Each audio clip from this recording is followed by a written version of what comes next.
అందరికీ నమస్కారాలు. రైతన్నలు ఒక రోజు 2 రోజులు 3 రోజులు 20 రోజుల క్రితం వానలు పడ్డందుకు ఎవ్వరు ఆగలే.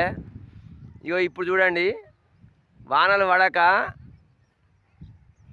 అప్పుడు ఆ వానలకు ఆదర బార ఆసాములు అందరూ అచ్చులు తోలి గింజలు పెట్టిర్రు.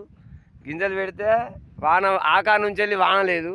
ఇగో ఇప్పుడు 2వ తారీఖు వచ్చిన అల్ల పావుల మందం మొలిసినాయి, 3 పావుల మందం మొలవలేదు గింజలు. 2 తల్లు కట్టినాం. అది వెనకట సాత్రం ఉన్నాయి కదా, ముందు మూసినామా పండగ గుర్తారు కదా అన్నట్టు 3 రోజులు ముందుగాలు పడ్డ వానలకు ఇప్పటికి 20 రోజుల నుంచి ఒక్క వాన కూడా పడతలేదు.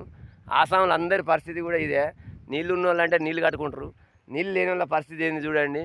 ఇక చూడండి, 2వ తారీఖు కడతాను నేను ఇప్పటి వరకు నీళ్ళు. ఇగో ఈ రోజు వరకు ఇవాళ 19వ తారీఖు, 20 రోజుల నుంచి వాన లేదు. సగం మొలిసినాయి, సగం మొలవలే. ఇక చూడండి, నీళ్ళు కడతాను. 2వ తారీఖు తిరుగుతాను ఆల్రెడీ. ముందు మొలిసినాయి, అటు మంచిగా ఉన్నాయి మొలకలు. ఇక ఇటు మొలవలేదు. ఇక మొలవక పరిస్థితి అందరికి గిట్టున్నాయి. చూడండి ఫ్రెండ్స్, రైతుల కష్టాలంటే గిట్లుంటాయి. ఒకసారి రైతులు, మాది మల్యాల మండలం Illanthakunta, Karimnagar district.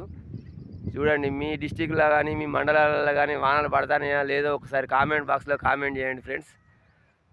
Like, share, subscribe.